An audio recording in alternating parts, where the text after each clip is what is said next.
These plants here have late blight on tomato. It's caused by a fungal-like organism called Phytophthora infestans. It's an extremely aggressive pathogen that affects the foliage and fruit of tomato. Luckily, it does not survive in North Carolina. Rather, it spreads really well through air currents from the south and travels up the east coast under cool, wet conditions as tomatoes are planted.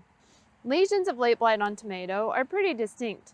Lesions typically start on young foliage, but can be seen anywhere on the plant, including on fruit. Lesions are light brown in color, can range from 1 inch or larger, and may have a light green halo. Under conducive conditions, the lesions may have a thin white fuzz on the underside of the leaf. These are the spores or sporangia of the pathogen that disseminate by wind. On fruit, lesions are hard or firm to the touch and are light brown or tan in color. The edge of the lesions are not well defined. Rather, the lesion will look a bit mottled.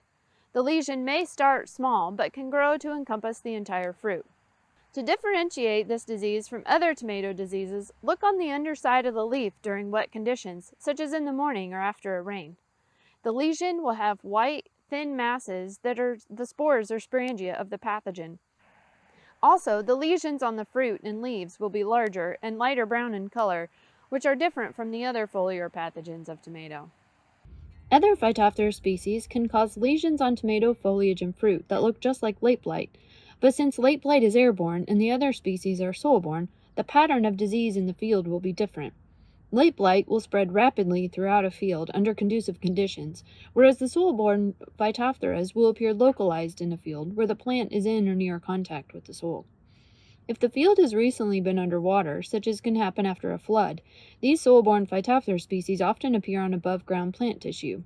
So it's important to be aware of these conditions when attempting to diagnose late blight.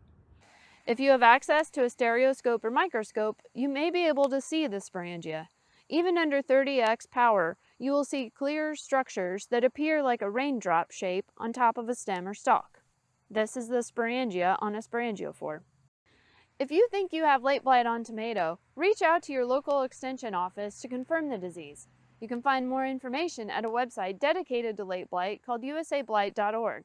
A link to this website and more information can be found in the disease fact sheet for late blight of tomato.